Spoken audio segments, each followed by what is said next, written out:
Good morning friends, welcome to the point.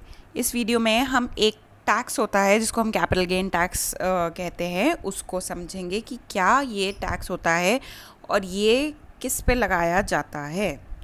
आइए पहले देखते हैं कि क्या कहता है कैपिटल गेन टैक्स की डेफिनेशन। प्रॉफिट और income rising out of sale of capital asset is a capital gain. कभी भी किसी कैपिटल असेट के बेचने पे अगर हमको कोई प्रॉफिट होता है उसको हम क्या कहते हैं, कैपिटल गेन।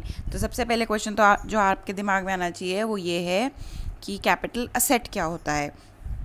उसको हम नेक्स्ट स्लाइड में समझेंगे, लेकिन अभी आप ये समझ लीजिए कोई एक असेट होता है जिसको हम बोलते हैं कैपिटल असेट, और अगर हम इसको जब बेचते हैं और अगर उस पर प्रॉफिट हुआ है तो उस प्रॉफिट पे जो टैक्स लगता है उसको हम क्या बोलते हैं, कैपिटल गेन टैक्स।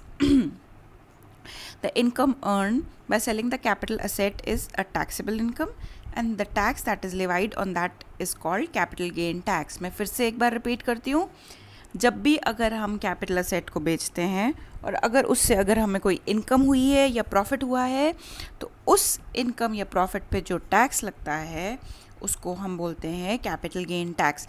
अब इसको एक एग्जांपल से समझते हैं। मान लीजिए कि मेरे पास एक लैंड है, ठीक है, और इसकी कीमत थी 10 लाख रुपए जब मैंने इसे ख़रीदा था, और आज की तारीख में जब मैं इसे बेच रही हूँ तो इसकी कीमत हो गई है 14 लाख रुपए। तो बीच में कितना मेरे को प्रॉफिट हुआ, 4 लाख रुपए। तो अब जो ये 4 लाख है ये क्या हुआ, मेरा कैपिटल गेन, और इस पे जो टैक्स लगेगा वो क्या होगा, capital gain tax. Capital gains are not applicable to inherited property as there is no sale, only a transfer of ownership.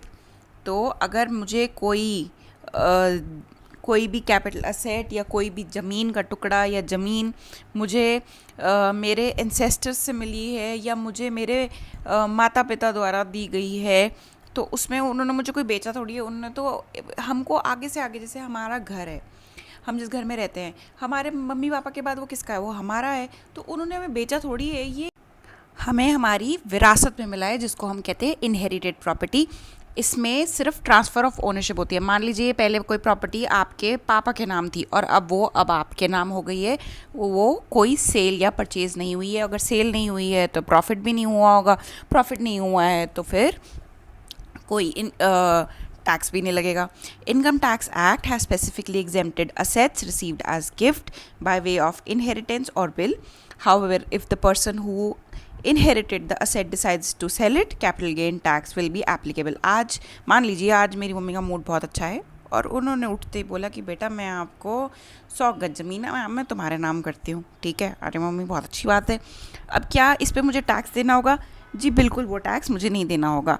लेकिन अगर वो लैंड को मैं बेचती हूँ मार्केट में और अगर मुझे उस पर प्रॉफिट होता है तो मुझे क्या देना होगा, कैपिटल गेन टैक्स देना होगा।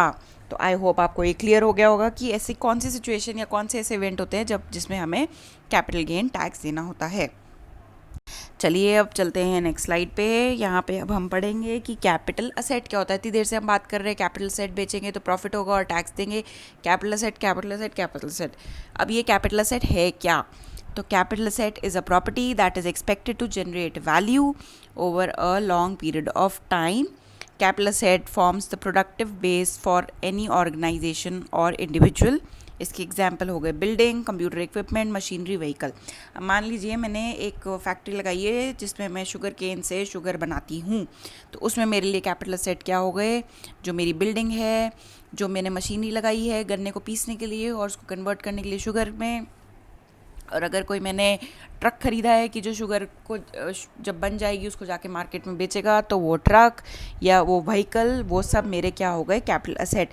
कैपिटल असेट यूजुअली हमारे पास 1 साल या उससे ज़्यादा के लिए रहते हैं। अगर कोई असेट हमारे पास या उसकी शेल्फ़ लाइफ या लाइफ उसकी 1 साल से कम है तो वो हमारे लिए कैपिटल असेट नहीं है। और एक ख़ास बात कैपिटल असेट की कि ये हमारे लिए वैल्यू जनरेट करते हैं over a long period of time. अब ये मशीनरी तो ऐसी तो नहीं है ना कि आज ली और 1 हफ़्ता चलेगी फिर बंद हो जाएगी, नहीं, ये कम से कम 5-7 साल, 10 साल, ये हो सकता है उससे ज़्यादा साल भी चलेगी और हमको ये शुगर केन को क्रश करने में मदद करेगी। तो ये क्या है, हमारी कैपिटल असेट। अब कुछ करेक्टरिस्टिक्स क्या होते हैं कैपिटल असेट के। It has an expected useful life of more than 1 year, 1 साल से ज़्यादा उसकी लाइफ होती है, 1 साल से कम होगी तो वो कैपिटल असेट नहीं होगा.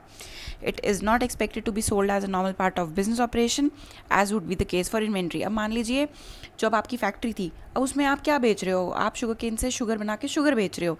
आप जो ये कैपिटल असेट होंगे ही वो जिनको आप रोज़मर्रा की जो आपकी रूटीन है उसमें नहीं बेचते हो. आप क्या जिस फैक्ट्री में बैठे हो उसी को बेच थोड़ी दोगे, उसमें मशीनें उठा के थोड़ी बेचने दोगे. नहीं, जो आपने उस मशीन को यूज़ करके शुगर बनाई है आप उसको बेचोगे, ना कि आप मशीन को ही उठा के बेच दोगे. अगर आप रोज़ मशीनों को बेचते हो तो आप ये समझिए कि आपकी मशीनों की फैक्ट्री है. लेकिन अगर आपकी शुगर केन या शुगर की फैक्ट्री है तो मशीन आपके लिए हुआ कैपिटल असेट, ना कि इन्वेंट्री. ठीक है. It tends not to be easily convertible into cash. ये असेट्स जो कैपिटल असेट होते हैं ये ईजिली मार्केट में अगर आप जाओगे तो आप इसको आसानी से नहीं बेच सकते. मतलब आपको मुश्किल होगी इसके लिए ग्राहक खरीदने के लिए, कोई बायर जिसके साथ आप सौदा करोगे, नेगोशिएट करोगे और फिर उसको बेचोगे. अब शुगर तो क्या है, शुगर कितनी आती है, 30 रुपये किलो, ज़्यादा ज़्यादा 35 रुपये किलो होगी, वो तो आसानी से बिक जाएगी ना. एक नहीं तो कोई दूसरा, दूसरा नहीं तो कोई तीसरा, कोई ना कोई तो खरीद ही लेगा. अब लैंड, मशीनरी और ये जितने भी महंगे आर्टिकल्स, इनके केस में क्या होता है कि आपको बायर्स ढूंढने पड़ते हैं, क्योंकि हम ये रोज़ रूटीन में नहीं खरीदते. कि आप आए दिन मशीन खरीदते रहते हो या आए दिन लैंड थोड़ी खरीदते रहते हो. बहुत कम ही ऐसा टाइम होता है, हम 5 साल में शायद एक बार कोई नई मशीन खरीदते हैं या कोई लैंड खरीदते हैं. तो इसके बायर्स और सेलर्स लिमिटेड होते हैं, तो इसलिए ये ईजिली कन्वर्टेबल इनटू कैश नहीं होती, क्योंकि इसके लिए हमें ईजिली हमारे ग्राहक नहीं मिलते हैं. तो ये कुछ कैरेक्टरिस्टिक्स थे जो हमने यहाँ कैपिटल असेट के पढ़ लिए. अब हम चलते स्लाइड पे और जिसमें हम एक बार देख लेंगे कि कैपिटल असेट कौन से होते हैं. अगर आपने कोई कंप्यूटर है, लैपटॉप, कोई प्रिंटर लगाया है, कोई मशीनरी खरीदी है, ये कोई ट्रक डाला है, बिल्डिंग बनाई है, वो सब आपके कैपिटल असेट है. क्या आपके कैपिटल असेट नहीं है, वो है जो आपने लेबर हायर करी थी, कोई आपने पेन, पेपर, स्टेशनरी अगर आपने वहाँ पे रखा हुआ है, या कोई आपने रॉ मटेरियल अगर लाया हो. जो रॉ मटेरियल आपके केस में क्या हो गया, शुगर केन, क्योंकि हमारी शुगर की फैक्ट्री थी ना. तो जो ये शुगर केन हुई, ये क्या है, ये आपकी कैपिटल असेट नहीं है. ये तो आपकी इन्वेंटरी का पार्ट है. ठीक है. अब चलते हैं नेक्स्ट, वो है टाइप्स ऑफ कैपिटल गेन. तो देखिए, सबसे पहले हमने पढ़ा एक होता है कैपिटल असेट. ठीक है. अब कैपिटल असेट 2 टाइप के होते हैं. एक होते हैं शॉर्ट टर्म कैपिटल असेट, एक होता है हमारे लॉन्ग टर्म कैपिटल असेट. ठीक है. शॉर्ट टर्म कैपिटल असेट वो होते हैं जो हमारे पास 36 मंथ्स या उससे कम के लिए होते हैं, और अगर 36 मंथ्स या उससे ज़्यादा होंगे हमारे पास रहेंगे तो वो हो गए लॉन्ग टर्म कैपिटल असेट. भाई देखो, अगर कोई भी असेट हमारे पास 1 साल से ज़्यादा है तो वो हमारा कैपिटल असेट तो हो गया. अब वो capital asset short term capital asset है कि लॉन्ग टर्म कैपिटल असेट है, वो हम यहाँ पे डिसाइड करेंगे इससे कि वो हमारे पास 36 महीने से ज़्यादा है या उससे कम है. अगर उससे कम है तो वो शॉर्ट टर्म कैपिटल असेट है, उससे ज़्यादा है तो वो लॉन्ग टर्म कैपिटल असेट है. अब अगर जब इसको बेचेंगे और अगर शॉर्ट टर्म कैपिटल असेट को बेचने से अगर हमें प्रॉफिट होता है तो उस पर क्या लगेगा, सिंपल सी बात, short term capital gain tax. और अगर लॉन्ग टर्म कैपिटल असेट को बेचें और प्रॉफिट होता है तो क्या लगेगा, long term capital gain tax. भाई सिंपल सी बात है. फिर से मेरे को लगता नहीं है मुझे रिपीट करने की ज़रूरत है. अब हम एक बार इसकी डेफिनेशन पढ़ लेते हैं. Any asset that is held for more than 36 months is termed as short term asset. Is less than 36 months is termed as short term asset. In case of immovable property, the duration is 24 months. अगर immovable property, immovable का मतलब ऐसी property जिसको हम move नहीं कर सकते, जैसे कि जो हो गई लैंड. अब मशीनरी क्या है, एक जगह से उठा के दूसरी जगह रख सकते हो ना, बट आप लैंड या फैक्ट्री को क्या करते हो, आप उठा के दूसरी जगह नहीं रख सकते. उसके केस में क्राइटेरिया क्या हो जाता है, 24 मंथ्स से कम और 24 मंथ्स से ज़्यादा. The profit generated through sale of such an asset would be treated as short-term capital gain and would be taxed accordingly.